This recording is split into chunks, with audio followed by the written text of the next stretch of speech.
Mesdames et messieurs, bonjour. Je suis John Lockland, le directeur des études ici à l'Institut de la démocratie et de la coopération. Si vous ne nous connaissez pas encore, je vous invite à vous inscrire sur notre liste de diffusion. Comme ça, vous serez tenu au courant de nos activités. Vous serez toujours le bienvenu ici. Nous sommes un institut de réflexion très mal pensante. Donc j'espère que cela vous fera plaisir. Si vous souhaitez prendre des exemplaires de notre livre sur Stalingrad, qui est en anglais, mais pour une bonne raison, c'est un recueil de documents, de reportages de guerre d'époque sur la bataille, je vous prie de vous en servir. Nous avons beaucoup d'exemplaires, c'est gratuit, donc servez-vous si cela vous intéresse. Et je suis très heureux que Pierre-Yves, vous m'ayez passé la parole pour ouvrir les débats d'aujourd'hui. Le thème de votre colloque, c'est comment empêcher à ce que la France disparaisse, si j'ai bien, ou comment empêcher la France de disparaître. C'est pas à vous que j'apprendrai qu'aujourd'hui, le Royaume-Uni vote sur sa propre survie politique. J'espère pour ma part que le Brexit le remportera, nous le saurons demain matin. Mais en tout cas, ma devise, c'est le Brexit pour tous. Donc, si le Royaume-Uni s'en va, suivez-nous. Merci beaucoup et bon colloque. Merci beaucoup, cher John. Je vous remercie tous d'être là. Je remercie nos invités qui sont des hommes dont nous suivons les écrits depuis longtemps. Certains qui sont venus de très loin. Je pense à notre ami Alexandre Latza ou au professeur Gallis qui nous font plaisir d'être là.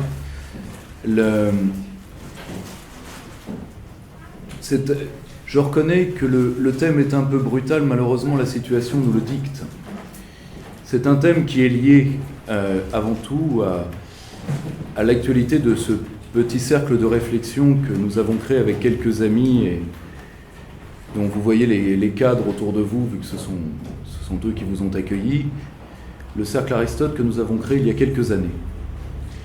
Et nous travaillons actuellement sur le thème de la stasis, donc la manière dont les Grecs voyaient les troubles intérieurs graves, qui se traduit généralement par guerre civile.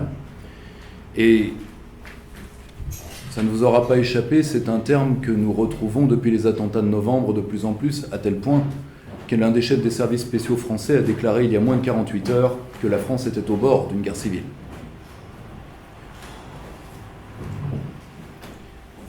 C'est un thème de réflexion qui n'est pas gratuit.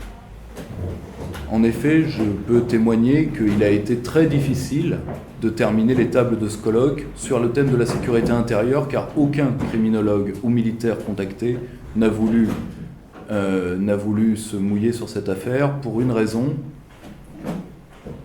Venir dans un autre cadre chez vous parler d'autre chose avec grand plaisir, mais si quoi que ce soit se passe en France dans les semaines à venir, tous ceux qui dans ma profession auront pris la parole en public et dont il y aura des traces, le paieront professionnellement.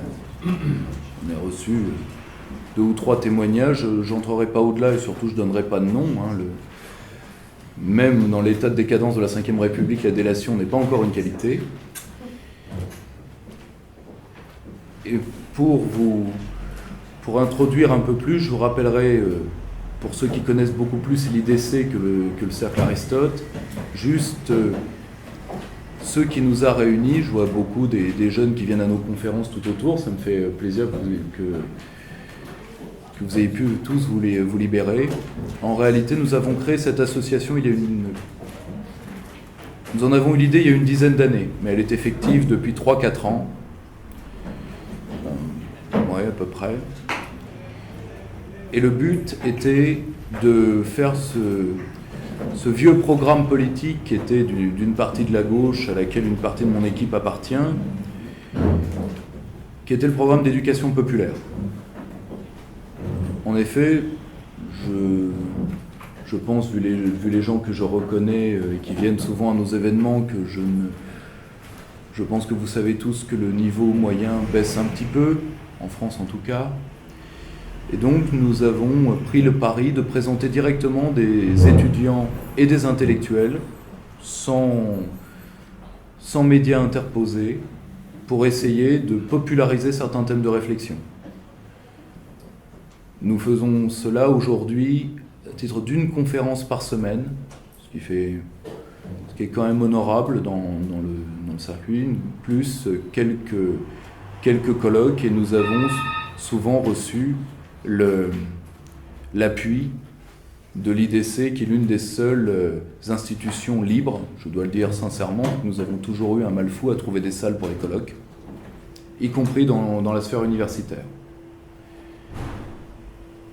De cette association est née une revue d'abord, qui est la revue Perspective Libre, dont vous entendrez certains des rédacteurs, particulièrement à la seconde table sur les relations extérieures.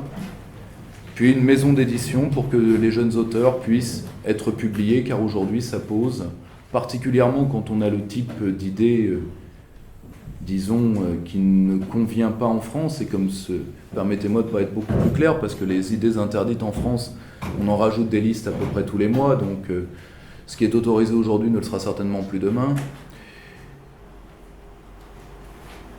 Nous avons réussi ce pari grâce à la fidélité de notre public et à la fidélité de certains amis, dont notre ami John Lockland que vous venez d'entendre.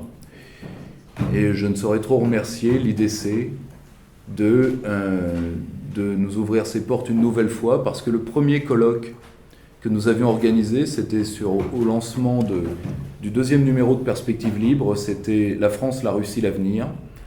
Nous avions perdu 4 salles coup sur coup. Et vous savez, la Russie, oui, mais est-ce que vous allez dire du bien de Poutine ?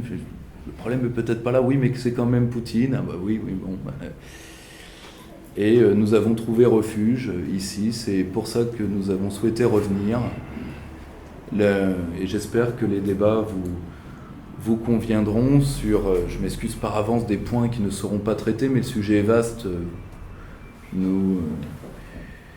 C'est toujours on voit toujours les lacunes quand on pose un sujet aussi complexe.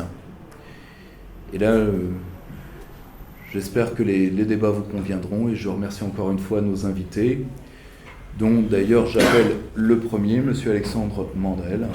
Merci.